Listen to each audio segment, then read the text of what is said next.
Hi friends, very good morning. Welcome back to my YouTube channel. Friends, ಎಲ್ಲರೂ ಹೇಗಿದ್ದೀರಾ? ನಾನು ಕೂಡ ತುಂಬ ಚೆನ್ನಾಗಿದ್ದೀನಿ. ನೀವು ಚೆನ್ನಾಗಿದ್ದೀರಾ ಅಂತ ಮಾರ್ನಿಂಗ್ ವ್ಲಾಗ್ನ ಸ್ಟಾರ್ಟ್ ಮಾಡ್ತಾಯಿದ್ದೀನಿ. ಸೊ ಇವತ್ತಿನ ವ್ಲಾಗ್ ಬಂದು ಮಂಡೇ ವ್ಲಾಗ್ ಆಗಿದೆ. ಸೊ ಹಿಂದಿನ ವೀಡಿಯೋಸ್ ಇದೆ, ಸೊ ಹಾಗಾಗಿ ಒಂದೆರಡು ದಿನ ಡಿಲೇ ಆಗಬಹುದು. ಹೀಗೆ ನೋಡಿ, ಮಾರ್ನಿಂಗ್ ಪೂಜೆ ಎಲ್ಲ ಆಯಿತು, ಕೆಲಸ ಕೂಡ ಆಯಿತು. ಬೆಳಗ್ಗೆನೇ ನಮ್ಮ ಮನೆಯವರು ಮಲ್ಕೊಂಡಿದ್ದಾರೆ. ಯಾಕ್ರಿ? ಸುಮ್ಮನೆ ಡ್ಯೂಟಿ ಇತ್ತು, ಹೋಗಿ ಡ್ರಾಪ್ ಮಾಡಿ ಬಂದಿದ್ದಾರೆ. ಮಧ್ಯಾಹ್ನದ ಮೇಲೇನೋ ಬನ್ನಿ ಅಂತ ಹೇಳಿದಾರಂತೆ ಕಸ್ಟಮರು. ಸೊ ಹಾಗಾಗಿ ಸ್ವಲ್ಪ ಹೊತ್ತು ಹಾಗೆ ರೆಸ್ಟ್ ಮಾಡ್ತೀನಿ ಅಂತೇಳಿ ಟಿ ವಿ ನೋಡಿಕೊಂಡು ರೆಸ್ಟ್ ಮಾಡ್ತಾಯಿದ್ದಾರೆ. ಇವತ್ತು ಫೆಸ್ಟಿವಲ್, ಏನೋ ರಂಜಾನ್ ಫೆಸ್ಟಿವಲ್ ಇರೋದ್ರಿಂದ ಮಕ್ಕಳಿಗೆ ರಜಾ ಕೊಟ್ಟಿದ್ದಾರೆ. ಸೊ ಮಕ್ಕಳಿಗೆ ಟ್ಯೂಷನ್ ಇತ್ತು. ಸೊ 11 o'clock ಟ್ಯೂಷನ್ ಇದ್ದಿದ್ದರಿಂದ ಹೋಗಿದ್ದಾರೆ. ಹೋಗಿ ಇನ್ನೇನು 1 ಗಂಟೆಗೇನೋ ಬರ್ತಾರೆ. ನಾನು ಇವತ್ತು ನೇತ್ರದ ಮನೆ ಹತ್ರ ಸ್ವಲ್ಪ ಕೆಲಸ ಇದೆ, ಅಲ್ಲಿಗೆ ಹೋಗ್ತಾಯಿದ್ದೀನಿ. ಸೊ ಹೋಗಿ ಅಲ್ಲಿ ವ್ಲಾಗ್ನ ಕಂಟಿನ್ಯೂ ಮಾಡ್ತೀನಿ. ಹರಿ ಬಾಯ್ ಮಾಡಿರಿ. ಹೀಗೆ ಅಪರೂಪ ಸಿಗೋದು, ಒಂದು ಮಂತಲ್ಲಿ 1 ಟೈಮ್ ಅಷ್ಟೇ ಅವ್ರು ಈ ಥರ ಮನೇಲಿ ಇರೋದೇ ಇಲ್ಲ. ಮಾರ್ನಿಂಗ್ ಹೋದರೆ ನೈಟ್ ಬರ್ತಾರೋ ಇಲ್ಲ ನಾಳೆ ಬರ್ತಾರೋ, ಟೈಮಿಂಗ್ಸೇ ಇರೋಲ್ಲ ಆ ಥರ.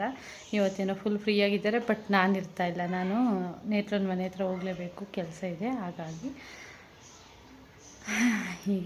ಹೀಗೆ ನೋಡ್ತಾಯಿರಿ. ವ್ಲಾಗ್ನ ಕಂಟಿನ್ಯೂ ಮಾಡ್ತೀನಿ. ಸ್ವಲ್ಪ ಏನು ಡ್ರೆಸ್ಗೆ ಸ್ಲೀವ್ ತೊಗೊಬರಕ್ಕೆ ಹೋಗಬೇಕು. ಫೋನ್ ಬಂತು, ಅವ್ರ ರಿಂಗ್ ಟೋನ್ ಅದೇ ಇಟ್ಕೊಂಡಿರೋದು. ಹಾಗಾಗಿ ಸ್ಲೀವ್ ತೊಗೊಬರಕ್ಕೆ ಹೋಗಬೇಕು. ತೊಗೊಂಡು ಬಂದು ವ್ಲಾಗ್ನ ಕಂಟಿನ್ಯೂ ಮಾಡ್ತೀನಿ, ನೋಡ್ತಾಯಿರಿ. ಇನ್ನು ಮಾರ್ನಿಂಗ್ ಬೆಳಗ್ಗೆ ಎದ್ದು ನಾನು ಟೆರೆಸ್ಗೆ ಹೋದೆ, ನೋಡೋಣ ಹೂವು ಏನಾದ್ರು ಪೂಜೆಗಿದೆಯಾ ಅಂತ. ಸೊ ಎಷ್ಟೊಂದು ಹೂವು ಬಿಟ್ಟಿತ್ತು ನೋಡಿ. ನಮ್ಮ ಗಿಡಗಳು ಇದೇ ರೀತಿ ಎಲ್ಲ ಹೂವುಗಳು ಬಿಡ್ತಾ ಇದ್ದಿದ್ದು.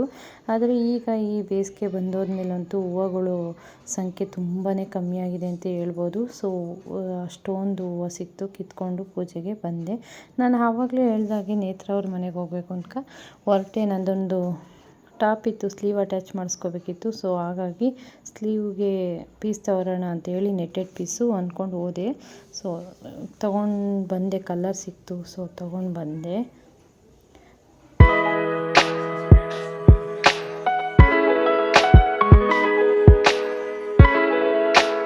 ಒಂದಕ್ಕೆ ಸಿಕ್ತು, ಇನ್ನೆರಡಕ್ಕೆ ಸಿಗಲಿಲ್ಲ. ಸೊ ರಾಯಲ್ ಬ್ಲೂ ಏನಿದೆ ಅದು ಸಿಕ್ತು. ನೆಕ್ಸ್ಟು ಇನ್ನೊಂದೆರಡು ಕಲರ್ ಬರಲಿಲ್ಲ. ಸೊ ಈ ಪೀಸ್ನೇ ನಾನು 1/2 ಮೀಟರ್ ತೊಗೊಂಡು ಬಂದೆ, ಸ್ಲೀವ್ಗೆ ಅಟ್ಯಾಚ್ ಮಾಡ್ಕೊಳ್ಳೋಣ ಅಂತ. ಇದು ಡ್ರೆಸ್ಸು ಮೀಶೋದಲ್ಲೇ ತೊಗೊಂಡಿದ್ದು. ಇದು ತೊಗೊಂಡು 1 year ಮೇಲಾಗಿದೆ. ಇನ್ನು 1 ಟೈಮ್ ಏನೋ ಹಾಕ್ಕೊಂಡಿದ್ದೀನಿ, ಬಟ್ ಸ್ಲೀವ್ ಕಂಫರ್ಟಬಲ್ ಆಗಿಲ್ಲ. ಸೊ ನಾನೇ ಅಟ್ಯಾಚ್ ಮಾಡ್ಕೊಳ್ಳೋಣ ಅಂತೇಳಿ ತಂದೆ. ಏನು ಮಾಡ್ತಾಯಿದ್ಯಾ? ಹಲೋ ಅಮ್ಮ, ಏನು ಮಾಡ್ತಿದ್ಯಾ? ಮಧ್ಯಾಹ್ನದ ಬಿಸಿ ಬಿಸಿ ಊಟ ಪಲಾವ್. ಇನ್ನು ನೇತ್ರ ಅವ್ರ ಮನೆಗೆ ಹೋದೆ. ಅಷ್ಟೊತ್ತಿಗಾಗಲೇ ಅವಳೆಲ್ಲ ಆಲ್ಮೋಸ್ಟ್ ಮುಗಿಸಿದ್ಲು. ಸೊ ಸಿಂಪಲ್, ಇದಕ್ಕೇನಿಲ್ಲ. ಅನ್ನ ಸಾಂಬಾರು, ಕಾಳುಗೊಜ್ಜು, ಪಲಾವು ಮತ್ತು ಹಪ್ಳ, ಉಪ್ಪಿನಕಾಯಿ, ಪಾಯಸ ಮತ್ತು ಬೂಂದಿ, ಈ ಥರ ಸಿಂಪಲ್ ರೆಸಿಪಿನ ಮಾಡ್ಕೊಂಡಿದ್ವಿ. ಸೊ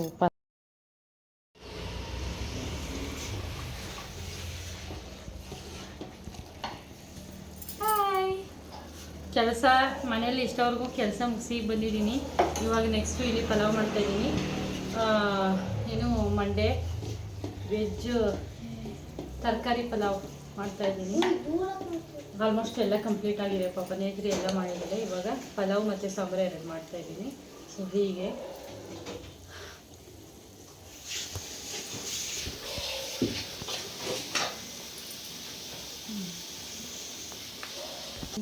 ಇನ್ನು ನನ್ನ ಮಗ ಇದೇನು ಇಟ್ಕೊಂಡು ನೋಡ್ತಾ ಇದ್ದ, ನಾನು ನೋಡ್ತೀನಿ ಕೊಡು ಅಂತೇಳಿ. ಏನು ಬಯಸ್ಕೋಪಿನ ಏನೋ ಹೇಳ್ತಾರೆ, ನನಗೆ ಆ್ಯಕ್ಚುಲಾಗಿ ಹೆಸರು ಗೊತ್ತಿಲ್ಲ ಇದ್ರದ್ದು. ಚಿಕ್ಕ ಹುಡುಗರಲ್ಲಿದ್ದಾಗ ನಾವು ಇದನ್ನೆಲ್ಲ ಜಾತ್ರೆಯಲ್ಲಿ ನೋಡ್ತಾ ಇದ್ವಿ.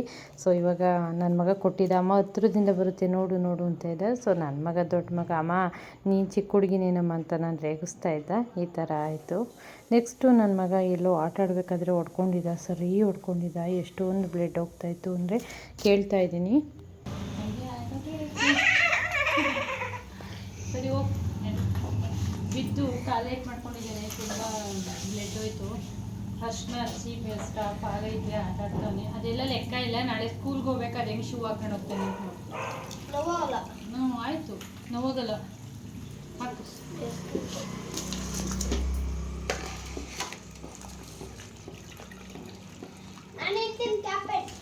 Video wish you happy birthday. Thank you. Thank you.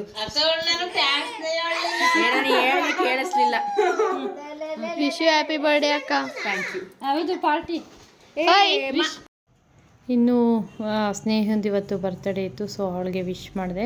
ಅವಳ ಮಗನ ಹಿಂದಿನ ದಿನ ಬೋಡ ಮಾಡಿಸ್ಕೊಂಬಂದಿದ್ರು, ಮುಡಿ ಕೊಟ್ಕೊಂಬಂದಿದ್ರಂತೆ ಯಡಿಯೂರಿಗೆ. ಸೊ ಅದನ್ನು ಕೇಳ್ತಾ ಇದ್ದೀನಿ. ಬರ್ತಡೇ ಪಾರ್ಟಿ ಎಲ್ಲಿ ಅಂತ ರೇಗಿಸ್ತಾ ಇದ್ದೀನಿ. ಅದಕ್ಕೆ ಅವಳು ಹೇಳ್ತಾ ಇದ್ದಾಳೆ, ಬರ್ತಡೇ ಪಾರ್ಟಿ ಇಲ್ಲಿ ಮಾಡಿಸ್ತಾ ಇದ್ದೀರಲ್ಲ ಅಡುಗೆ, ಅದೇ ಬರ್ತಡೇ ಪಾರ್ಟಿ ಹಾಗೆ ಹೇಗೆ ಅಂತ.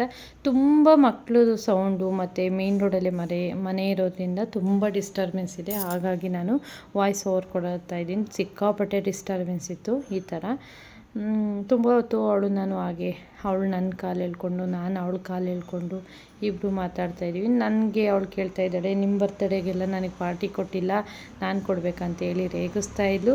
ಹಾಗೆ ಇಬ್ಬರದು ಮಾತುಕತೆ ನಡೀತಾನೆ ಇತ್ತು. ಮಾತಾಡಿಕೊಂಡು ಕತೆ ಆಡ್ಕೊಂಡು ಅಲ್ಲಿಂದ ನೆಕ್ಸ್ಟ್ ಅವಳು ಮಗು ಊಟ ತಿನ್ನಿಸ್ತಾ ಇದ್ಲಲ್ಲ, ಅವನು ಹಾಗೆ ಆ ಮಾಡಮ್ಮ ಅಂತೇಳಿ ರೇಗಿಸ್ತಾ ಇದ್ದೀನಿ. ಅವನು ಕೂಡ ಅಷ್ಟೇ ನನ್ನ ಹತ್ರ ಬರೋದೇ ಇಲ್ಲ. ಚಿಕ್ಕ ಮಗು ಅವನು ಬಾಣಂತನ ಮುಗಿಸ್ಕೊಂಬರೋಷ್ಟರೊಳಗೆ ನಾನು ಇಲ್ಲಿಂದ ನೆಕ್ಸ್ಟು ಬೇರೆ ಮನೆಗೆ ಖಾಲಿ ಮಾಡ್ಕೊಂಡು ಹೋಗಿದ್ದಂಥದ್ದು. ಮೊದಲು ಇದೇ ಬಿಲ್ಡಿಂಗಲ್ಲಿ ಫಸ್ಟ್ ಫ್ಲೋರಲ್ಲಿ ನಾನು ಇದ್ದಿದ್ದಂಥದ್ದು. ನೆಕ್ಸ್ಟು ಮುಂದೆ ಬರೋ ದಿನಗಳಲ್ಲಿ ಸಾಧ್ಯವಾದರೆ ನಾನು ಎಲ್ಲಿದ್ದೆ ಮೊದಲು ಅನ್ನೋದನ್ನು ನಾನು ತೋರಿಸ್ತೀನಿ. ಯಾಕೆ ಅಂದರೆ ಆ ಮನೆ ಮೇಲೆ ನನಗೆ ತುಂಬಾ ಸೆಂಟಿಮೆಂಟ್ ಇದೆ. ನಾನು ಆ ಮನೆಗೆ ಬಂದಾಗ ನನ್ನ ಮಗ 1 ವರ್ಷದ ಮಗ, ಆ ಮಗುನ ಕರ್ಕೊಂಡು ಬಂದಿದ್ದೆ ನಾನು ಆ ಮನೆಗೆ. ಇವಾಗ 2 ಮಕ್ಕಳು ಅಷ್ಟು ಉದ್ದ ಆಗಿದ್ದಾರೆ. ಹಿಂದಿಂದನ್ನು ಮರಿಬಾರ್ದಲ್ವ. ಸೊ ಹಾಗಾಗಿ ನನಗೆ ಅದೊಂದು ಮೆಮೊರಿಬಲ್ ಆಗಿದೆ. ಇಷ್ಟೇನೆ. ಫೈನಲಾಗಿ ವೆಜ್ ಪಲಾವ್ ಕಲರ್ಫುಲ್ಲಾಗಿ ರೆಡಿ ಆಯಿತು. ಟೇಸ್ಟ್ ಕೂಡ ಅಷ್ಟೇ ತುಂಬ ಚೆನ್ನಾಗಿತ್ತು. ಸಿಂಪಲ್ ಆ್ಯಂಡ್ ಟೇಸ್ಟಿಯಾಗಿತ್ತು. ಲಾಸ್ಟ್ ಟೈಮ್ ನಿಮಗೆ ರೆಸಿಪಿನ ಶೇರ್ ಮಾಡಿದ್ನಲ್ಲ, ಅದೇ ಪ್ರೊಸೀಜರ್ ಬಟ್ ಬೇರೆ ಪ್ರೊಸೀಜರು. ನಾನು ಒಂದೊಂದು ಟೈಮ್ ಒಂದೊಂದು ಥರ ಡಿಫ್ರೆಂಟಾಗಿ ಮಾಡ್ತೀನಿ. ಅಲ್ಲಿಂದ ಮತ್ತೆ ಇವರು ಬರೋಕ್ಕೆ ಸ್ಟಾರ್ಟ್ ಆದರು. ವ್ಲಾಗ್ನ ನಾನು ಸುಮ್ಮನೆ ಆಗಿಬಿಟ್ಟೆ, ಕಂಟಿನ್ಯೂ ಮಾಡೋಕ್ಕೆ ಹೋಗಲಿಲ್ಲ. ಈವ್ನಿಂಗು ಆಗಲೇ 7:30 ಏನೋ ಆಗಿದೆ, ಮನೆಗೆ ಹೊರಡಬೇಕಿತ್ತು. ಆವಾಗ ಕೂತ್ಕೊಂಡು ಎಲ್ಲ ಮಾತಾಡ್ತಾ ಕೂತಿದ್ವಿ. ಈ ಥರ ಆಯಿತು. ಇದು ಮಾರ್ನಿಂಗು ಅಂದರೆ ಟ್ಯೂಸ್ಡೇ ಮಾರ್ನಿಂಗ್ ವ್ಲಾಗ್ ಇದು ಕಂಟಿನ್ಯೂ ಮಾಡ್ತಾಯಿದ್ದೀನಿ. ಆ್ಯಸ್ ಯೂಶ್ವಲ್ ಆಗಿ ಮೀನು ಅಂಕಲ್ ತೊಗೊಂಡು ಮೀನು ಕೊಟ್ಬಿಟ್ಟು ಹೋಗೋಕ್ಕೆ ಅಂತೇಳಿ ಬರೋಕ್ಕೆ ಹೇಳಿದೆ. ಸೊ ಬಂದಿದ್ದಾರೆ. ಮೀನು ನೋಡಿ ಇನ್ನೂ ಜೀವ ಇದೆ, ಎಷ್ಟು ಇದು ಮಾಡ್ತಾಯಿದೆ ಅಂತೆ. ಅವ್ರು ಯಾವಾಗಲೂ ಇಲ್ಲಿಗೆ ಬಂದು ಕಟ್ ಮಾಡಿಕೊಟ್ಟು ಕ್ಲೀನ್ ಮಾಡಿಕೊಟ್ಟು ಹೋಗ್ತಾರೆ. ಸೊ ಹಾಗಾಗಿ ತಲೆನೋವಿಲ್ಲ, ನಾವು ಇನ್ನೊಂದು ಕಡೆ ಹೋಗಬೇಕು ಅನ್ನೋ ಟೆನ್ಷನ್ ಇರಲ್ಲ. ಈ ಥರ ಇವತ್ತು ನಾನು ಸಿಂಪಲಾಗಿ ಮನೇಲಿ ಫಿಶ್ ಕಬಾಬ್ನ ಮಾಡ್ತಾಯಿದ್ದೀನಿ. ನೋಡಿ, ಮೊದಲಿಗೆ ನಾನು ಈ ರೀತಿ ಚಿಕ್ಕದಾಗಿ ಫಿಶ್ನ ಕಟ್ ಮಾಡಿಸಿದ್ದೀನಿ. ನನ್ನ ಮಗ ಕಬಾಬ್ ಬೇಕಮ್ಮ ಅಂತ ಕೇಳ್ತಾಯಿದ್ದ ಚಿಕ್ಕವನು. ಸೊ ಹಾಗಾಗಿ ಕಬಾಬ್ ಮಾಡೋಣ ಅಂತೇಳಿ ಎಲ್ಲ ರೆಡಿ ಮಾಡಿ ಇಟ್ಕೊಂಡಿದ್ದೀನಿ. ಈ ರೀತಿ ಮೀನನ್ನ ಚಿಕ್ಕದಾಗಿ ಕಟ್ ಮಾಡಿಸಿ ವಾಶ್ ಮಾಡಿ ಇಟ್ಕೊಂಡಿದ್ದೀನಿ. ಅದಕ್ಕೆ ಬೇಕಾಗಿರೋಂಥ ಇಂಗ್ರೀಡಿಯೆಂಟ್ಸ್ ಬಂದು ಖಾರದ ಪುಡಿ, ಉಪ್ಪು, ಶುಂಠಿ ಬೆಳ್ಳುಳ್ಳಿ ಪೇಸ್ಟ್, 1 ಮೊಟ್ಟೆ, 1 ನಿಂಬೆಹಣ್ಣು ತೊಗೊಂಡಿದ್ದೀನಿ. ಮೀನಿಗೆ ಯಾವಾಗಲೂ ಹುಳಿನೇ ಇಂಪಾರ್ಟೆಂಟು. ಹುಣಸೆ ರಸ ಇಲ್ಲ ನಿಂಬೆಹಣ್ಣು ಮೇನ್ ಬೇಕೇ ಬೇಕು. 2 ಕಬಾಬ್ ಪೌಡ್ರನ್ನ ತೊಗೊಂಡಿದ್ದೀನಿ ನಾನಿಲ್ಲಿ.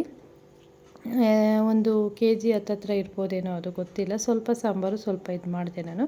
ಹಾಗೆ ಜೊತೆಗೆ ಸ್ವಲ್ಪ ಕಾರ್ನ್ಫ್ಲೋರ್ನ ತೊಗೊಂಡೆ. ಈಗ ಇದನ್ನೆಲ್ಲ ಸ್ಟೆಪ್ ಬೈ ಸ್ಟೆಪ್ಪು ಮಿಕ್ಸ್ ಮಾಡ್ಕೊಳ್ಳೋಣ.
11 ಓ ಕ್ಲಾಕಿಗೆ ಮಿಕ್ಸ್ ಮಾಡಿ ಇಟ್ಟಿದ್ದಕ್ಕೆ ಮಧ್ಯಾಹ್ನ 1:30ಗೇನೋ ನಮ್ಮ ಮನೆಯವ್ರಿಗೆ ಹಾಕ್ಕೊಡ್ತೀನಿ ಅಂತ ಹೇಳಿದೆ. ಇಲ್ಲ ಬೇಡ, ನಾನು ಡ್ಯೂಟಿಗೆ ಹೋಗ್ತಾಯಿದ್ದೀನಿ, ಬೇಡ ಅಂತೇಳಿ ಹೊರಟುಬಿಟ್ರು. 3:30 ಹಂಗೆ ಮಕ್ಕಳು ಕೂಡ ಸ್ಕೂಲಿಂದ ಬಂದರು. ಸೊ ಆವಾಗ ನಾನು ಕರೆದುಕೊಟ್ಟೆ. ತುಂಬ ಚೆನ್ನಾಗಿ ನೆಂದಿದ್ದರಿಂದ, ಮ್ಯಾರಿನೇಟ್ ಆಗಿರೋದ್ರಿಂದ ಟೇಸ್ಟ್ ಮಾತ್ರ ಸಖತ್ತಾಗಿ ಬಂದಿತ್ತು. ನೀವು ಇದೇ ರೀತಿ ಮಾಡ್ತೀರಾ ಅಂತ ಅಂದ್ಕೊತೀನಿ. ಬಟ್ ಗೊತ್ತಿಲ್ಲದೆ ಇದ್ದವ್ರಿಗೆ ಒಂದು ಚಿಕ್ಕದಾಗಿ ರೆಸಿಪಿನ ಶೇರ್ ಮಾಡ್ತಾಯಿದ್ದೀನಿ ಅಷ್ಟೇ. ಎಷ್ಟು ಕಲರ್ಫುಲ್ಲಾಗಿ ಕಾಣಿಸ್ತಾ ಇದೆ ನೋಡ್ಬೋದು. ಇವಾಗ ನಾನು ಮಾರ್ನಿಂಗು ಕಲಸಿಕ್ಕಿದ್ದಂಥ ವಿಡಿಯೋ ಇದು. ಮಾರ್ನಿಂಗು ಬ್ರೇಕ್ಫಾಸ್ಟಿಗೆ ರಾಗಿ ದೋಸೆ, ಕಾಯಿ ಚಟ್ನಿ ಮಾಡಿದ್ದೆ. ಸೊ ಇನ್ನೊಂದು ಕಡೆ ಫಿಶ್ಶು ಸಾಂಬಾರು ಕೂಡ ರೆಡಿಯಾಗಿದೆ. ನಾನು ಹೇಳ್ದಾಗೆ ಇದನ್ನು ಮಾಡಿ ಇಟ್ಬಿಟ್ಟೆ. ನಾನು ಮಧ್ಯಾಹ್ನ ಮುದ್ದೆ ಮಾಡ್ಕೊಡೋಣ ಅಂತ, ಅವ್ರು ನಮ್ಮ ಮನೆಯವ್ರು ಇರಲಿಲ್ಲ. 3:30 ಹಂಗೆ ನನ್ನ ಮಕ್ಕಳು ಬಂದರು. ಸೊ ಕಬಾಬ್ ಬೇಕಾ ಅಂತ ಕೇಳಿದೆ. ಹೌದು ಬೇಕು ಅಂತ ಹೇಳಿದರು. ಸರಿ, ಬಿಸಿ ಅನ್ನ ಮಾಡಿದ್ದೆ. ನೈಟ್ಗೆ ಮತ್ತೆ ಇನ್ನೊಂದು ಸ್ವಲ್ಪ ಹಾಕ್ಕೊಳ್ಳೋಣ ಅಂತ ಹೇಳಿ ಒಂದು 6 ಪೀಸನ್ನು ಕರೆದು ಕೊಟ್ಟೆ ನನ್ನ ಮಗನಿಗೆ. ದೊಡ್ಡ ಮಗ ಚಿಕ್ಕ ಮಗ ಇಬ್ಬರು ಕಬಾಬ್ ಅಂದರೆ ಇಷ್ಟಪಟ್ಟು ತಿಂತಾರೆ, ಇಲ್ಲ ಸಾಂಬಾರು ಅಂದರೆ ಏನು ಲೈಕ್ ಮಾಡಲ್ಲ. ಹಾಗಾಗಿ ಅವ್ರಿಗೆ ಕಬಾಬ್ನ ಹಾಕ್ಕೊಟ್ಟು ತಿನ್ನಿಸ್ದೆ ನನ್ನ ಚಿಕ್ಕ ಮಗನಿಗೆ. ಈ ರೀತಿ ಆಯಿತು. ಸೊ ಸಿಂಪಲ್ಲಾಗಿ ಕಬಾಬ್ನ ಈ ರೀತಿ ಮಾಡಿದಂಥದ್ದು. ಸೊ ಫ್ರೆಂಡ್ಸ್, ಇದಾಗಿತ್ತು ಇವತ್ತಿನ ವ್ಲಾಗ್, ಸಿಂಪಲ್ ವ್ಲಾಗ್. ನೋಡ್ಬೋದು ಎಷ್ಟು ಕಲರ್ಫುಲ್ಲಾಗಿ ಕಾಣಿಸ್ತಾ ಇದೆ ಅಂತ. ಫಿಶ್ಶು ಪ್ರಿಯರು ಯಾರಿದ್ದೀರೋ ಒಂದು ಟೈಮ್ ಟ್ರೈ ಮಾಡಿ ನೋಡಿ. ಇವತ್ತಿನ ವ್ಲಾಗ್ ಇಲ್ಲಿಗೆ ಎಂಡ್ ಮಾಡ್ತೀನಿ ಫ್ರೆಂಡ್ಸ್. ನಾಳೆ ಇನ್ನೊಂದು ಹೊಸ ವಿಡಿಯೋದೊಂದಿಗೆ ಸಿಗ್ತೀನಿ. ಇವತ್ತಿನ ವ್ಲಾಗ್ ಸ್ವಲ್ಪನಾದರೂ ಇಷ್ಟ ಆದರೆ ಪ್ಲೀಸ್ ಲೈಕ್ ಮಾಡಿ, ಶೇರ್ ಮಾಡಿ, ಸಬ್ಸ್ಕ್ರೈಬ್ ಮಾಡಿಲ್ಲ ಅಂದರೆ ಇವಾಗಲೇ ಹೋಗಿ ಸಬ್ಸ್ಕ್ರೈಬ್ ಮಾಡಿ. ಹೀಗೆ ಸಪೋರ್ಟ್ ಮಾಡ್ತಾಯಿರಿ ಅಂತ ಹೇಳ್ತಾ thank you for watching. Love you all. Bye.